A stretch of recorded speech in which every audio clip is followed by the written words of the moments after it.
नाही no. Thank you Ganesh Prabhuji, thank you Sanjana Mataji, Hare Krishna. तर असं आपण या 15व्या अध्यायामध्ये जाणलेलं आहे की मग या पुरुषोत्तमाला जाणलेलं आहे आणि ज्यांनी या तत्वाला जाणलेलं हे निश्चितच पुन्हा या भौतिक जगामध्ये परतून येत नाहीत. निश्चित त्या बद्ध जीवाला कुठेतरी मग त्यांनी मुक्त केलेलं आहे, त्या मुक्तीच्या मार्गावरती निश्चित टाकलंय आणि ज्या गोलोक धामाची आपण जे बघतो आहोत आणि ज्या अगदी अपराशक्तीच्या पलीकडे कुठेतरी आहे ही भगवंतांची जी शक्ती आहे, त्या भगवंतांच्या शक्तीचं मग जिथे आपण बघितलं की किती आनंद असतो आणि चिरकाळ टिकणारा, कुठे क्षणभंगूर नाहीये हो तो आनंद, चिरकाळ टिकणारा आनंद आहे. आणि म्हणूनच कुठेतरी पुन्हा या सगळ्या चक्रा जन्म मृत्यू जरा व्याधी या दुःखालयामध्ये पुन्हा प्रवेश करायचा नसेल तर निश्चित तुम्ही स्वतःला त्या आध्यात्मिक मार्गावरती उन्नत करा. खूप तुम्हाला अनुभव येतील, खूप वेगवेगळे तुम्हाला अनुभव, पण कुठेतरी तुम्ही जर ठरवलं मग ती इच्छा मनामध्ये पाहिजे. मग जग इकडचं का तिकडे होईना पण मला हे करायचं आणि माझ्या मनातली ही इच्छा आहे, माझ्या मनामध्ये ही श्रद्धा आहे, इच्छा आहे. मग त्या मार्गावरती तुम्हाला अगदी काटे कुठे असले तरी मार्ग मोकळा होत जातो. कृष्ण आहे आणि कृष्णच मार्ग दाखवतो येतो आणि निश्चित कुठेतरी मनापासून मग तुम्हीच ती पडताळून बघू शकता. मग ती वरवरची आहे, किती खोल आहे आणि अत्यंत खोल आहे हे तुम्ही पडताळून बघायचं. आणि मग त्या पडताळण्याला बाकी कोणाच्याही पुराव्याची गरज नाहीये, कारण तुम्ही स्वतःलाच त्या मार्गावरती घालताय आणि तुम्हाला उन्नत करायचंय, तुम्हाला कुठेतरी त्या मार्गस्थ करायचंय गोलोकधामाला. पुन्हा कुठेतरी या भौतिक जगामध्ये बद्ध जीवासारखं जगायचं नाहीये. मग ते निश्चितच शक्य आहे. आणि म्हणून आपण आज पुढे जाऊन या पुरुषोत्तम योगाच्या पलीकडे ज्याच्यामध्ये आपण बघितलं मग कशा प्रकारे ते झाड, ती प्रतिमा आपण बघितली, किती सुंदर उपमा दिलेली आहे. प्रभुपादांनी खूप सुंदर त्याचं वर्णन केलेलं आहे आणि ते तात्पर्य खूप मी अगदी पुन्हा पुन्हा आवर्जून सांगेन की वाचा. खूप सुंदर आहे की कशा प्रकारे ते रिफ्लेक्शन, ते प्रतिबिंब भौतिक जगाचं आहे आणि कशा प्रकारे माणूस या एका माकड मने माणसाचं माकड आणि या माकडाचं मन माणसाचं एका फांद्यांवरून दुसऱ्या फांद्यांवर उड्या मारत असतं. त्याचप्रमाणे या देहाला सुद्धा मग या इच्छांमुळे एका टप्प्यावरून दुसऱ्या टप्प्यावर, जसं आपण बघितलं की तो सुगंध आहे, तो वाऱ्याचा सुगंध तितपुरता असतो, तात्पुरता असतो. पुन्हा पुढे गेल्यानंतर त्या दुसऱ्या देहाची संकल्पना स्वीकारली जाते आणि म्हणूनच हा देह नाशिवंत आहे. जो अजूनही कुठेतरी या देहाच्या त्याच्यामध्ये अडकलेला आहे तो निश्चितच पुन्हा या बद्ध जीवामध्ये, बद्ध जगामध्ये पुन्हा अडकून बसलेला आहे. म्हणून कुठेतरी मग मग कुठेतरी ट्रान्सफॉर्म करायचे, कुठेतरी स्वतःच्या संकल्पना, स्वतःची कल्पना, स्वतःचे जे विचार आहेत ते कुठेतरी बदलायला या आत्मिक पातळीवर विचार करणं खूप कठीण आहे, खूप कठीण आहे. मी म्हणतच नाही पण अशक्य नाही. काल ज्या माताजी म्हणाल्या की अशक्य नाही, वाऱ्यासारखं मन जे आहे धावतंय, हे मन धावतंय वाऱ्याप्रमाणे, परंतु त्याला जरी पकडता नाही येणं, जे कठीण असलं तरी ते शक्य नाहीये असं नाही. तुम्ही प्रयत्नपूर्वक मग तुम्ही ज्ञान घ्या, योग्य गुरुकडून ज्ञान घ्या, या ज्ञानाच्या मार्गावर पुढे ध्यान आणि अनेक पुढचे की मग तुम्ही स्वतःला ते कर्म करताय. हे कर्मच खूप गुंतागुंतीचं आहे. मग या कर्माद्वारेच तुमचं सगळं योजिलं गेलेलं आहे. हे कर्म तुम्हाला सगळं घडवतंय. म्हणून या कर्माला किती महत्व आहे बघा. म्हणून हे कर्म हे जरी बाकी सगळ्या गोष्टी इटर्नल आणि कुठेतरी न बदलणार तरी हे कर्म बदलतंय माणसाचं. आणि या कर्माची खूप गुंतागुंत जाणून घेतलेली आहे आपण की कशा प्रकारे या कर्माचे भोग भोगायचे, ज्याप्रमाणे मग सुख भोगायचे आहेत मग त्याच्या बरोबर ते भोग सुद्धा आहेत, हातात हात घालून आहेत. म्हणून कुठेतरी मग फक्त मला या भौतिक जगामध्ये हे उपभोगायचं आहे बस. मग त्या उपभोगण्याबरोबर कुठेतरी उपभोग त्याच्याबरोबर ते भोग पण आहेत सुखाबरोबर, हे निश्चित जाणा. आणि म्हणून हे कुठेतरी क्षणभंगूर आहे, म्हणून स्वतःला वेळीच जागे करा. हे अत्यंत महत्वाची गोष्ट जाणून घ्यायची आहे. आणि याच लाईन्सवर पुढे जाऊन मी सांगते की मग कशा प्रकारे आज आपण दैव आसुर विभाग संपन्न, मग या नावातच सगळं दडलेलं आहे. मग हा दैवी स्वभाव काय आहे आणि आसुरी स्वभाव काय आहे, या दोन्हीतला फरक आपण जाणून घ्यायचा आहे. आणि मग या दैवी गुणांना कुठेतरी आपण आधीही जाणलंय. कशा प्रकारे 13व्या अध्यायापासून आपण जे ज्ञान घेतोय त्या 13व्या अध्यायामध्ये मग ज्ञान कोणाला असतं, त्या व्यक्तीचे गुण सांगितलेले आहेत. ज्या 12व्या अध्यायापासून सुद्धा याची सुरुवात झालेली की भक्ताचे गुण. मग या अकर्म करणाऱ्या भक्ताचे गुण कसे असतात. मग 13व्या अध्यायामध्ये कशा प्रकारे तुम्ही या क्षेत्रज्ञाला जाणून जो पुढे जातोय आणि कर्मामध्ये कशा प्रकारे मग त्या त्रिगुणांचा, त्या अव्यक्त जे आहे ते त्रिगुणांचा प्रभाव आहे त्याच्यावरती. मग 14व्या अध्यायापासून ज्या त्रिगुणांना आपण जाणलेलं आहे आणि म्हणून ही सात्विकता, राजसिकता आणि तामसिकता कशा प्रकारे तुमच्या रोजच्या क्रियाकलापांना कुठेतरी प्रभावित करत असते हे जाणून घ्यायचं. आणि त्याच मार्गाने आपण पुढे जाऊन आपण बघणार आहोत मग हे आसुरी व्यक्ती कशा वागतात. मग भगवंतांनी सांगितलं की दैवी गुण मी तुला सांगितलेत, म्हणजे आर्त, अर्थार्थी, ज्ञानी, जिज्ञास हे लोक आहेत सॉरी, ते मग कुठेतरी या मार्गावरती येतात. मला एक सेकंद द्या, पाणी.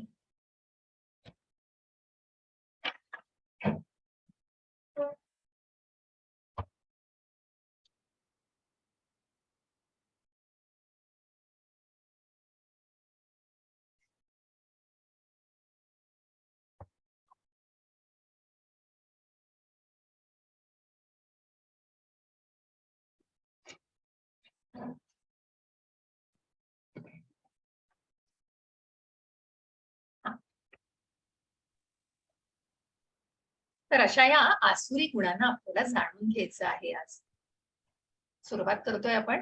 हरे कृष्ण माताजी. हरे कृष्ण माताजी, मला स्लाइड दिसते. दिसली? हो माताजी. हरे कृष्ण.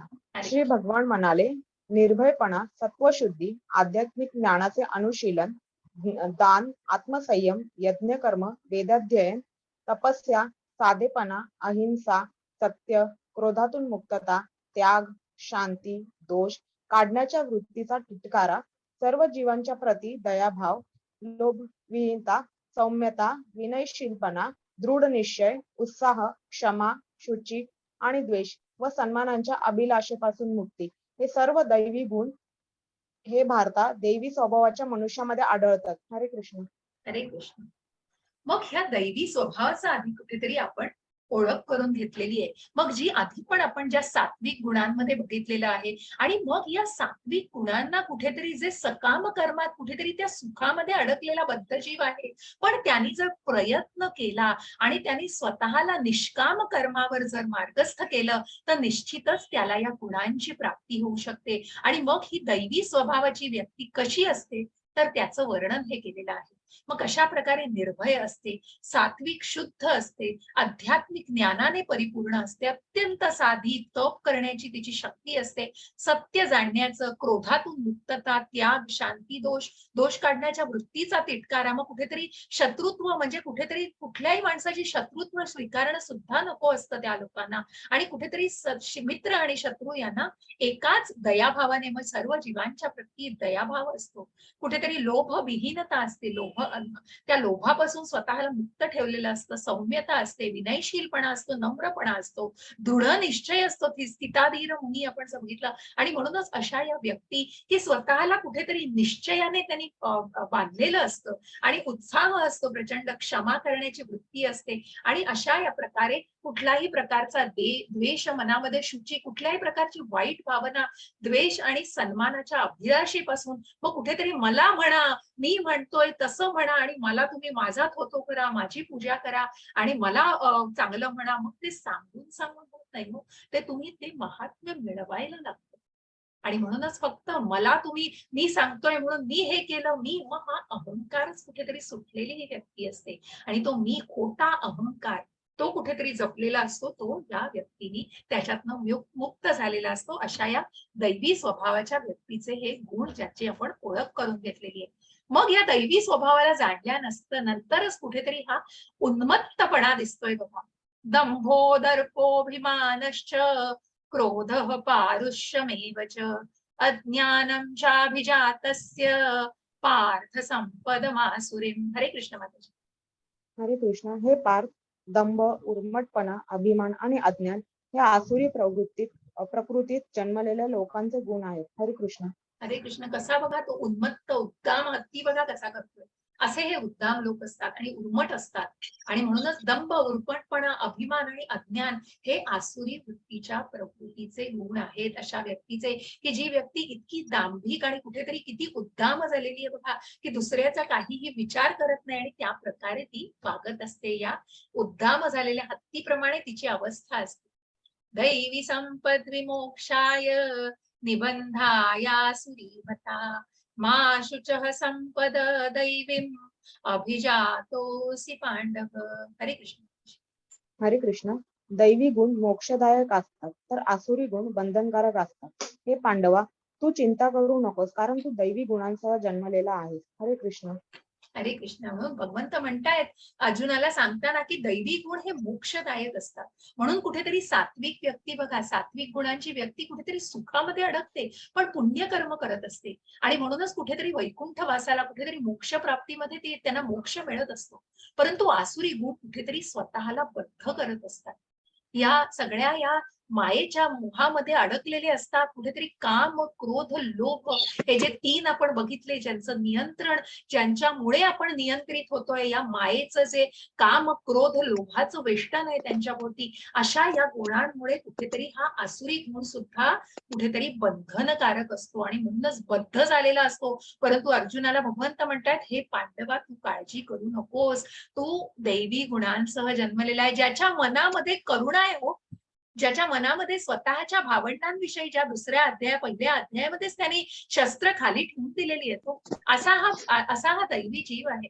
आणि म्हणून ज्याच्या मनामध्ये करुणा आहे, ज्याच्या मनामध्ये दया आहे, ज्याला हे पाप वाटतं आहे, ज्याला कितीतरी गोष्टींची चिंता वाटतीये आणि कुठेतरी कौटुंबिक परंपरेला आपण हानी पोहोचवतोय, या सगळ्या प्रकारचे हे नम्र आणि कितीतरी अगदी आपले शत्रू असले तरी त्यांच्या आपल्या भावांविषयी वाटणारं प्रेम, हेच कुठेतरी या दैवी गुणांचं प्रतीक दाखवते. आणि म्हणूनच अर्जुनाला म्हणतायत भगवंत की तू काळजी करू नकोस, तू या दैवी गुणांबरोबरच जन्माला आलेला आहेस. हरे कृष्ण माताजी.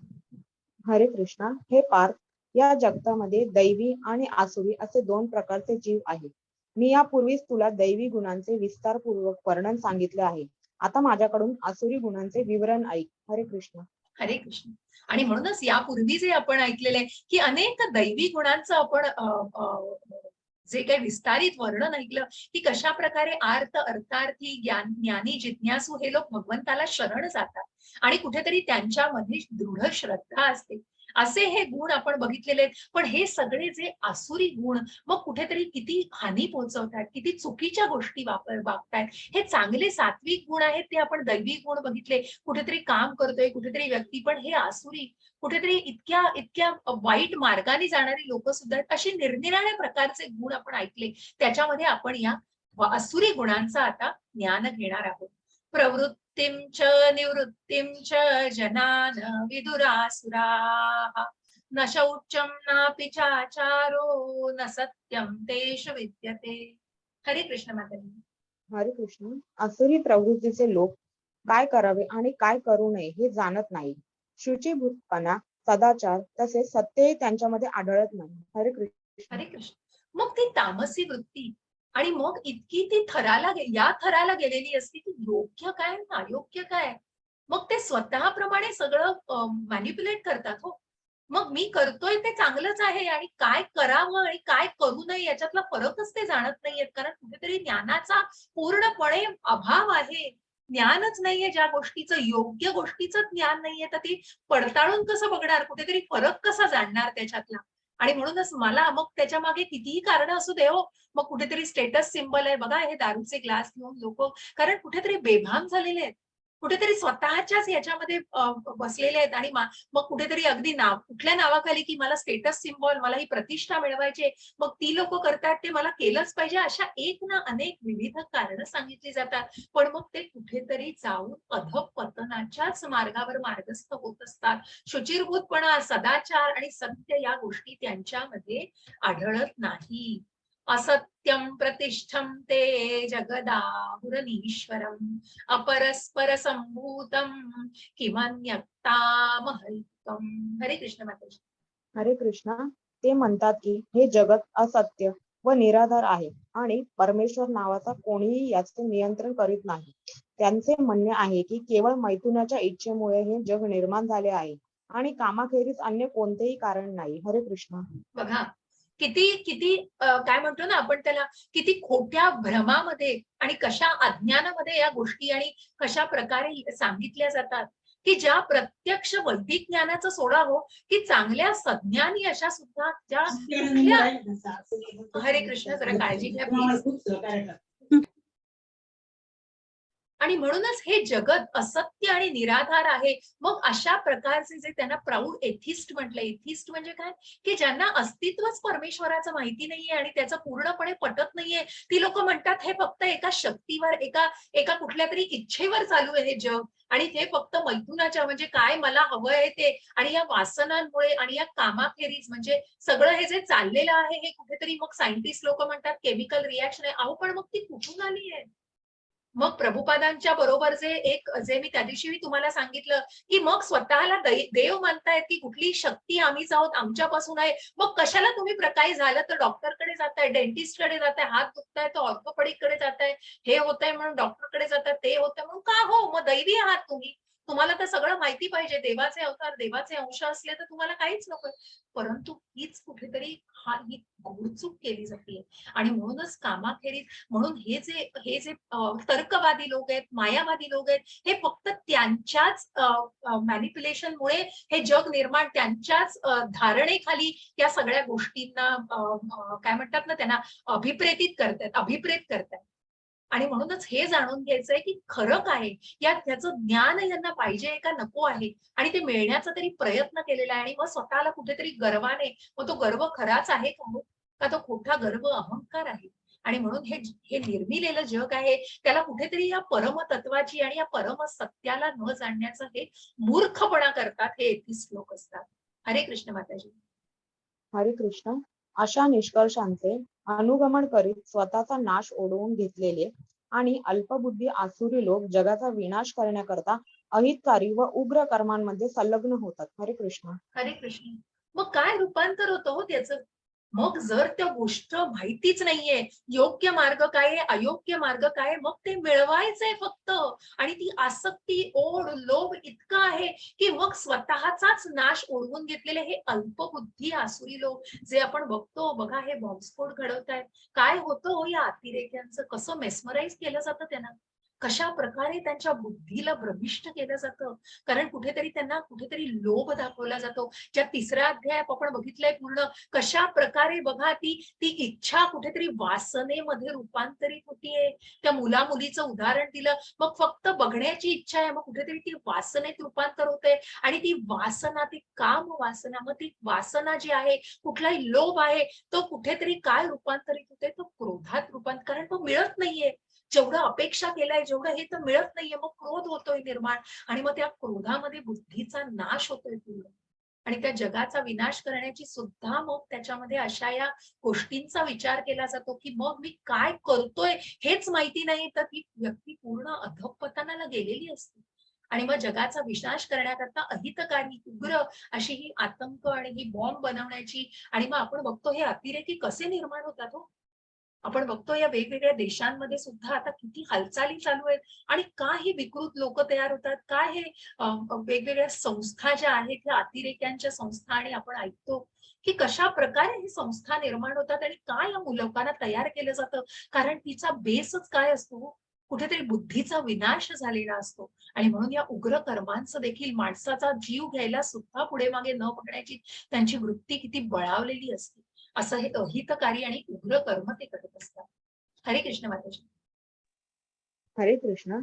कधीही तृप्त न होणाऱ्या कामाचा आश्रय घेऊन गर्व, खोटी प्रतिष्ठा आणि मदामध्ये डुंबत मोहित झालेले आसुरी लोक अनित्य गोष्टींमुळे आकर्षित होऊन सदैव अशुचिभूत कर्म करण्यास व्रतस्थे झालेले असतात. 16.11 आणि 12. इंद्रिय तृप्ती करणे हीच मानव संस्कृतीची मुख्य आवश्यकता आहे, असा त्यांचा विश्वास असतो. अशा प्रकारे त्यांना मरेपर्यंत अमर्याद चिंतांनी ग्रासलेले असते. शेकडो हजारो पाशांनी बद्ध झालेले आणि कामक्रोध परायण झालेले हे आसुरी लोक इंद्रिय इंद्रिय तृप्ती तृप्तीकरिता करतात. हा. स्पेलिंग मिस्टेक हो, इंद्रिय ते लिहितानाच. तृप्तीकरिता अन्यायी मार्गाने धनसंचय करतात. हरे कृष्ण. हरे कृष्ण. मग बघा हे 4 नियम आहेत की तुम्ही जुगार खेळू नका, तुम्ही काय म्हणतात ना, परस्त्रीशी संबंध ठेवू नका, दारूचं सेवन करू नका आणि मांसाहार करू नका. हे इस्कॉनचे जे नियम आहेत. कारण मग कधीही तृप्त होणारा हा जर लोभ असेल, कुठेतरी कामाची वासना असेल आणि खोटी प्रतिष्ठा जपायची असेल, तर मग या मनामध्ये डुंबत मोहित झालेले आसुरी लोक या अनित्य गोष्टींमुळे मग त्यांना त्याच्यातच धन्यता वाटते हो. मग याच्यातच माझी प्रतिष्ठा आहे, कारण मला हे करायलाच हवं, कारण माझी प्रतिष्ठा त्यांनी वाढतीये. अहो पण कोणी ठरवलं हे? का ते केल्यानं न केल्याने काय होणार आहे याचा कधी विचार केलाय? की काय फरक पडणार आहे? नाही केलं तरी, मी त्या गोष्टी नाही केल्या तर त्यांनी नाही फरक पडत आहे. पण आपल्या मनाचं कुठेतरी मग शिस्त नसते आणि म्हणूनच या गोष्टींकडे आकर्षण होतं.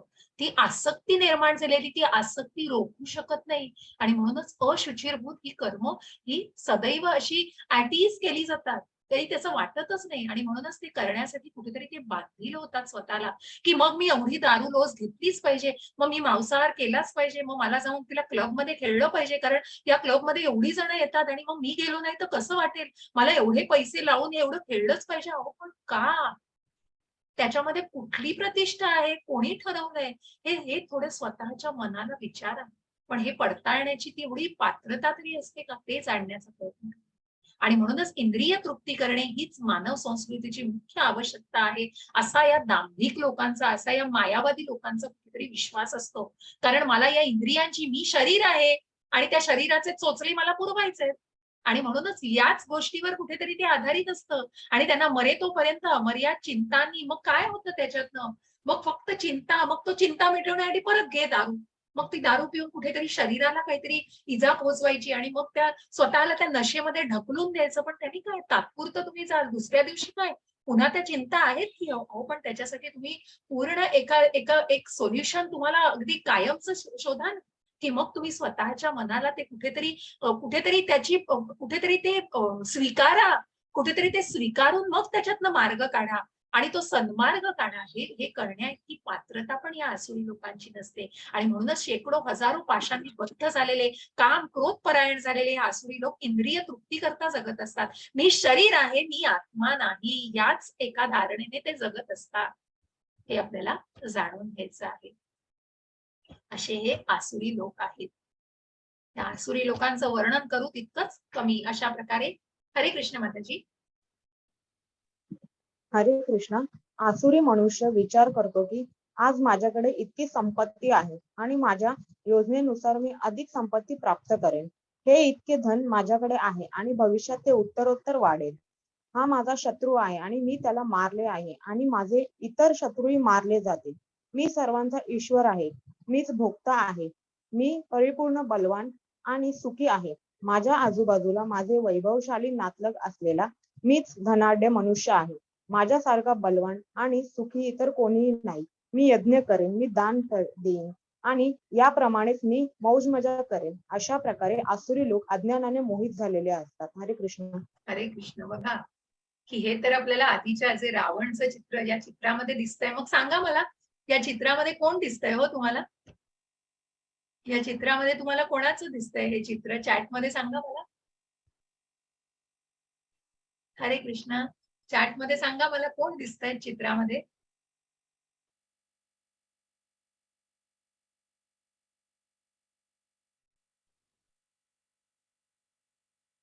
हिरण्यकश्यपू नाहीये बघा, नीट बघा शुभम प्रभूजी. रावण आहे, बरोबर पूर्वा माताजी. रावण आणि सीता आहे, बरोबर. आणि वरच्या चित्रात कोण दिसतंय? परित्राणाय साधूनां विनाशाय च दुष्कृतां धर्म संस्थापनार्थाय संभवामी युगे युगे. या आपण अध्यायामध्ये बघितलं होतं. नरसिंह नाही बघा, कुणाला मारतोय तो? कोण कुणाला मारतोय बघा?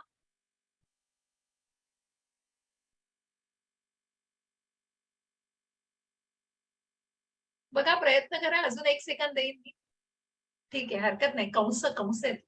कंस जो अर्जुन जो देवकीला मारतोय, बरोबर, कंस. आणि म्हणूनच कंस महाराज ज्या ज्या कंस हा मामा होता कृष्णाचा, ज्या आपण अध्यायामध्ये बघितलं, चौथ्या की परित्राणाय साधूनाम, मग जिथे कुठेतरी प्रकट भगवंत होतात आणि जे वासुदेवाच्या मनामध्ये प्रकट होतात, देवकी मातेच्या मनात प्रकट होऊन नंतर ते जन्म घेतात. त्या जन्माबद्दल परवा खूप सुंदर सांगितलं जीवचे जे मी म्हटलं ना तुम्हाला रामकृष्ण का त्यांचं नाव, तर ते पुजारी आले होते जे मेन इस्कॉनचे पुजारी, आणि खूप सुंदर त्यांनी या जन्माबद्दल सांगितले की कशा प्रकारे मग तो प्रकट झालेले आहेत आणि मग वासुदेवाच्या मनामध्ये ते प्रकट झाले, देवकी मातेच्या मनात प्रकट होऊन नंतर त्यांनी जन्म घेतलेला आहे. आणि खूप सुंदर अशी ही कथा आहे जन्माची. तर निश्चित ती म्हणजे तुम्हाला कृष्णाच्या पुस्तकात किंवा मी आता तुम्हाला काही लिंक्स पण पाठवीन, आणि भागवताचं पुढचे सुंदर खूप स्कंद आहेत त्याच्यामध्ये तुम्हाला निश्चित हे वाचायला मिळेल. आणि म्हणून ह्या आसुरी स्वभावाच्या लोकांबद्दल इथे स्पष्ट करताना की ज्या आसुरी भावनेने मग कृष्णाने, मग कंसाने सुद्धा आयुष्यभर कृष्ण कृष्ण कृष्ण कृष्ण केलं, पण का केलं? द्वेष मनामध्ये, मत्सर मनामध्ये, की मग कृष्णा देवकी मातेचा जी आकाशवाणी झाली, देवी देवतांनी आकाशवाणी जी झाल्यानंतर असं या प्रकारे जो कंस ऍक्च्युली देवकीच्या लग्नामध्ये देवकी आणि वसुदेवाचा रथ हाकत होता, की ज्या मायेच्या पोटी, ज्या बहिणीच्या मायेपोटी त्यांनीच जेव्हा या आकाशवाणी झाल्यानंतर की तुला 8वा पुत्र देवकीचा मारणार आहे, हे ऐकल्यानंतर कुठेतरी तो देवकी मातेला त्यांनी मारायला सुरुवात केली. त्याचे केस ओढून बघा तिला मारायला धावला, तेव्हा वसुदेवाने त्यांना थांबवलेलं आहे. आणि मग नंतर म्हणूनच त्यांनी कुठेतरी बघा की विनाशकाले विपरीत बुद्धी, असं जे दुर्योधनाचं झालेलं होतं मनामध्ये सगळी द्वेषाची, मग ही द्वेष मत्सर किती वाईट असतो. जसं मी सांगितलं की बाकी सगळ्याचं क्रोधाचं परिवर्तन होऊ शकतं. ज्या हनुमानांचा जय जयकार केला जातो, ज्या क्रोधाने त्यांनी लंका जाळली, परंतु त्या लंका जाळण्याला भक्ती होती त्याच्यामध्ये, आणि म्हणूनच ते कुठलंही पाप नव्हतं. जरी तो कुठेतरी क्रोधाने केलं गेलं होतं तरी त्याचं परिवर्तन भगवंतांच्या भक्तीमध्ये होऊ शकतं, परंतु मत्सराला, द्वेषाला कुठलाही प्रकारचं परिवर्तन नाही. आणि म्हणूनच त्याला कुठेतरी मुळापासून छाटून टाकलं पाहिजे, मुळापासून उपटून काढून टाकलं पाहिजे मनातनं. ज्या मत्सराचं मी तुम्हाला द्वेषाचं उदाहरण आणि जे डेफिनेशन सांगितलं की मला आवडतंय तुझ्याकडे आहे ते, पण मला हे आवडत नाही की ते तुझ्याकडे आहे. ते तुझ्याकडे का आहे? हा जो मत्सर आहे, हा जो द्वेष आहे, तो अत्यंत वाईट थराला माणसाला नेऊ शकतो. आणि मग तो थर, तो इतका वाईट थर ज्या रावणाचं, बघा त्या रावणाला इतकं त्यांनी तप केलं, त्यांनी स्वतःला तप करून काय मिळवलं, तर ते तप करण्यामध्ये सगळ्यात चुकीच्या भावना होत्या, आणि म्हणूनच कुठेतरी त्या काम वासनेमध्ये अडकला बघा. आणि म्हणूनच त्या परस्त्रीचा मोह त्याला त्या गोष्टीतून सोडवू शकला नाही आणि स्वतःचा विनाश करून घेतला. आणि म्हणूनच ह्या गोष्टींचा कुठेतरी आसक्ती, ओढ, की मी हे करणार. आपण काय बघतो या भौतिक जगामध्ये, की म्हणूनच जे मी सांगितलं की मला अजून प्राप्त करायचंय, मी भोगता आहे, मी इंद्रिय तृप्तीसाठी जगणार, मी आज मला प्रमोशन मिळालं, मी पार्टी करणार, मजा करणार, पब मध्ये जाणार आणि हो करणार, त्यो करणार, एवढ्या सगळ्यांना बोलवणार, मित्रमैत्रिणींना बोलवणार. अरे ठीक आहे, तुम्ही या भौतिक जगामध्ये आहात म्हणजे या सगळ्यांनी बद्ध आहात, पण कुठेतरी त्यामध्ये कुठेतरी ती सात्विकता असू दे, स्वतःच्या वागण्याला स्वतःच पडताळून बघा की किती पुढे जायचंय आपल्याला त्याच्यामध्ये. मग निश्चितच त्या गोष्टी करायच्या. हो, शरीर दिलेलं आहे, त्या शरीराला जपायचंय, ज्या शरीराला पूर्णपणे चांगल्या मार्गावर घालून त्या गोष्टी करायच्या, हे जाणणं कुठेतरी महत्वाचं आहे. नाहीतर मग याच फक्त गोष्टींमध्ये की मी माझ्या आजूबाजूला, माझा नातलग, मी सगळ्यामध्ये धनाढ्य आहे, मी एकदम बलाढ्य आहे आणि माझ्याकडे एवढं धन आहे, आणि माझ्याकडे मी आता एवढ्या पोस्टला कामाला आहे, आणि माझं असं आहे, माझ्याकडे 4 गाड्या आहेत, माझ्याकडे 10 नोकर आहेत, ही प्रतिष्ठा, आणि माझ्या इतकं सुखी कोणी नाही. या सगळ्या सुखामध्ये आणि या क्षणभंगूर सुखामध्ये कुठेतरी प्रतिष्ठा, मग ती खरंच आहे का खोटी प्रतिष्ठा? त्याला फक्त जपण्याचा प्रयत्न केला जातो. म्हणून मी यज्ञ याग करीन, पुण्य कर्म करीन, कारण मला हे पाहिजे, मी आता या पोझिशनला आहे, पण मला अजून मिळण्यासाठी मी अजून यज्ञ याग करीन.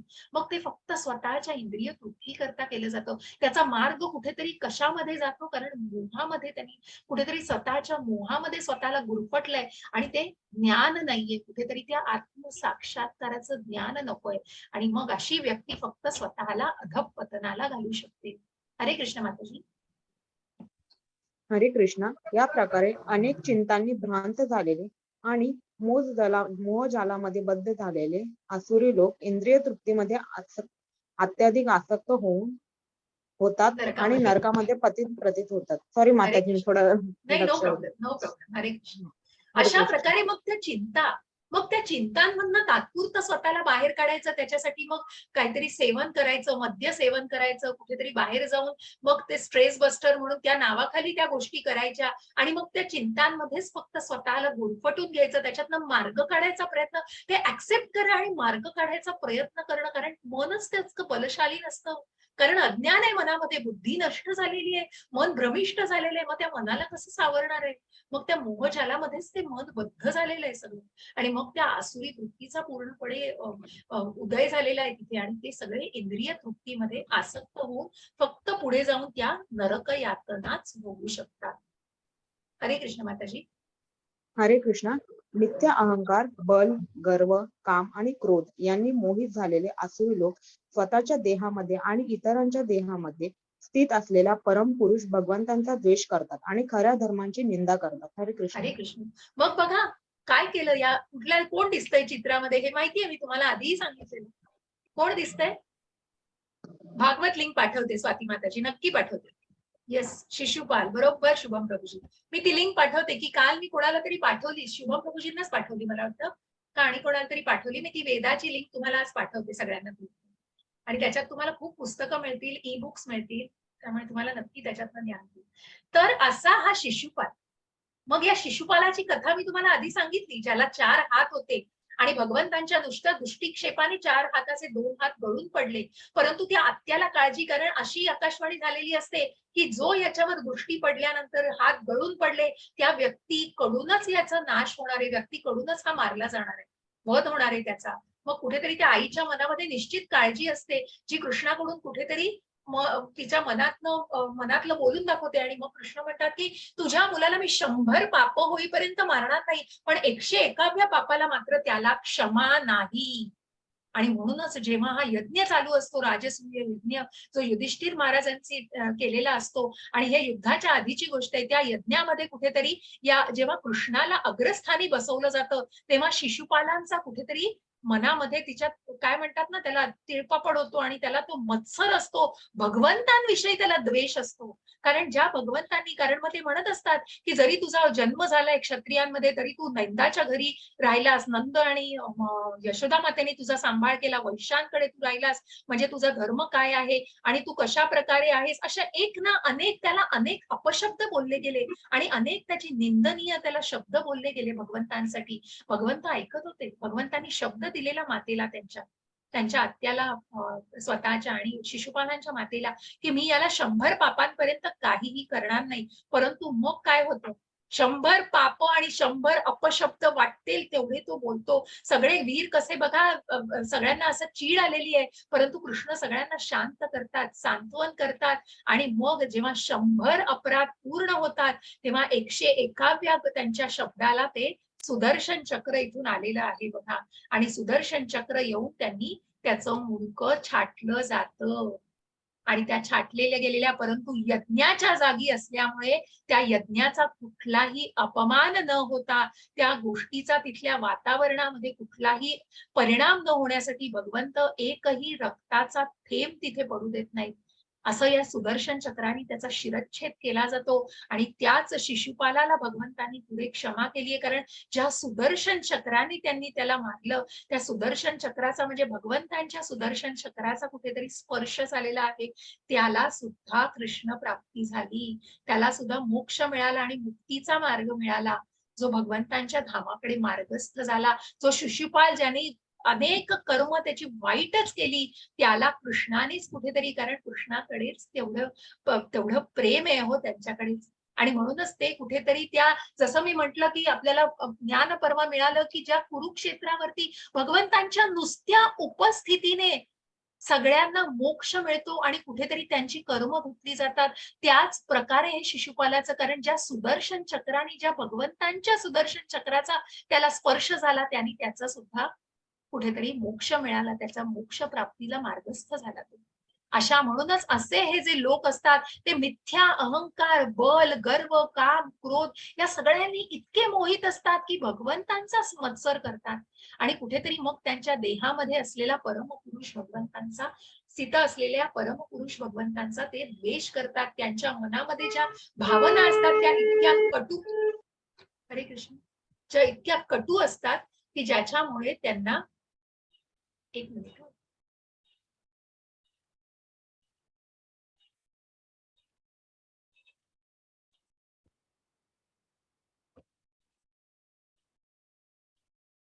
करेक्शन. तर असे हे जे भगवंतांचा द्वेष करणारे, म्हणून अर्जुनाला भगवंताने कसं की तुला मी हे ज्ञान देतोय, तू कधीही माझा मत्सर केलेला नाहीयेस. भगवंतांबद्दल त्यांनी कधी अर्जुन नंतर भगवंतांना शरण आलेला असतो. आधीही त्यांनी ज्ञानासाठी शरण आलाय, पण नंतर जेव्हा त्याला 10व्या अध्यायात सगळं उलगडा होतो आणि ज्यांनी भगवंतांना जाणलेलं आहे, तेव्हा तो म्हणतो की मला आता पश्चाताप सुद्धा होतं की ज्या प्रकारे मी तुझ्याशी वागलो सख्याप्रमाणे, परंतु भगवंतांना ते माहिती होतं तेव्हा त्याला त्याचं ज्ञान नव्हतं आणि अशा या अर्जुनाने तो पश्चाताप सुद्धा व्यक्त केलाय. म्हणून भगवंत म्हणतात असं हे गुह्यतम राजगुह्य ज्ञान मी तुला दिलं, कारण तू माझा मत्सर करत नाहीस. असे हे आसुरी लोक हे मिथ्या अहंकारात पूर्णपणे बुडालेले असतात. हरे कृष्ण माताजी. हरे कृष्णा. जे द्वेषी, क्रूर आणि नराधम आहेत त्यांना मी चिरकालासाठी भवसागरामधील विविध आसुरी योनीत टाकतो. हरे कृष्ण.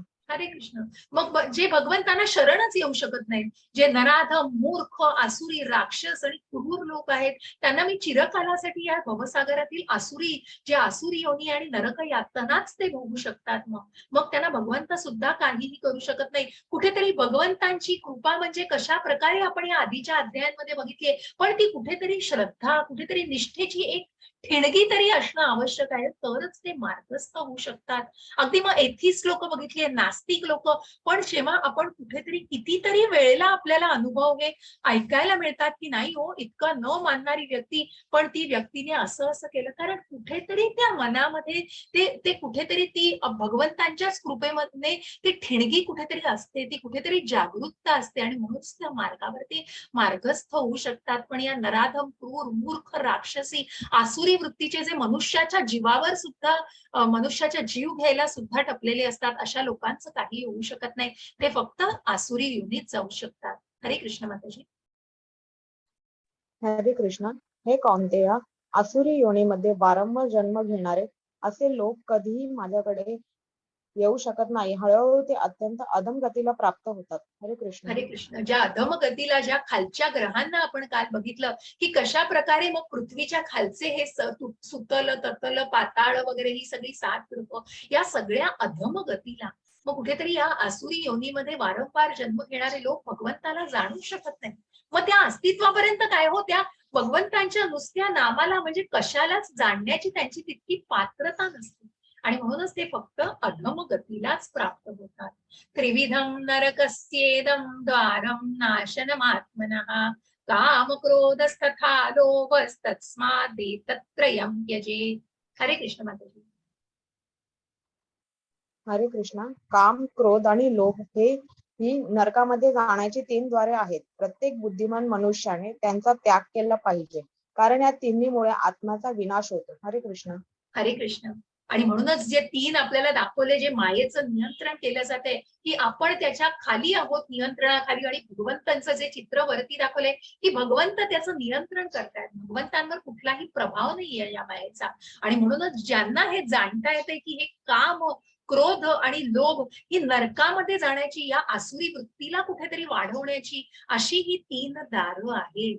आणि म्हणून ही 3 दारं जर उघडून त्याच्यामधूनच पुढे जायचं असेल, तर मग ती बुद्धिमान व्यक्ती असूच शकत नाही. ती कुठेतरी फक्त ती बद्धजीव आणि कुठेतरी तामसी वृत्तीचीच व्यक्ती असू शकते.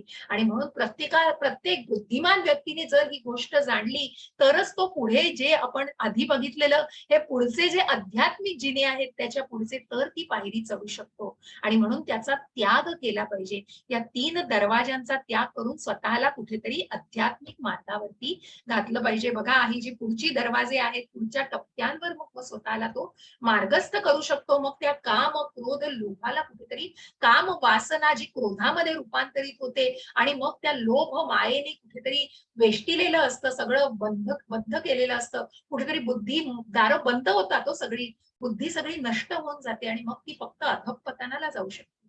हरे कृष्ण माताजी. हरे कृष्णा. हे कौंतेय, जो मनुष्य नरकाच्या या 3 द्वारातून सुटला आहे, तो आत्मसाक्षात्कारासाठी श्रेयस्कर असे कार्य करतो आणि क्रमशः परम गतीला प्राप्त होतो. हरे कृष्ण. हरे कृष्ण. मग जो त्याच्यातनं सुटला, या 3 तारं त्यांनी जाणलंय की मी जर ह्याच्यात अडकलो, मी या गर्व करत बसलो, मी जर माझ्या ह्याच्यामध्ये मी शरीर आहे आणि या शरीराचे चोचले पुरवून मी तो दांभिकता, तो प्रतिष्ठा, तो मान आणि नको ते सगळं जपायला जर तो त्याने जाणलं की या सगळ्यामध्ये मी अडकतो, हे चुकीचं करतोय आणि म्हणून हे जे दरवाजे आहेत, हे दरवाजे हे जिने चढून मग तो पुढे जाऊन स्वतःला या मार्गावरती घालू शकतो. त्या 3 दरवाज्यातून जो सुटलेला आहे तो आत्मसाक्षात्कारी भावनेकडे वळू शकतो आणि मग कुठेतरी तो स्वतःला त्या मार्गावरती मार्गस्थ करून परमगतीला प्राप्त होतो. नय्य शास्त्र विधी विस्तृज्य वर्तते कामकारतः न स सिद्धिं वाप्नोति न सुखं न परां गतिं. हरे कृष्ण माताजी. हरे कृष्ण. जो शास्त्र विधींचा त्याग करतो आणि आपल्या लहरीप्रमाणे कर्म करतो त्याला सिद्धी, सुख आणि परमगतीही प्राप्त होत नाही. हरे कृष्ण. हरे कृष्ण.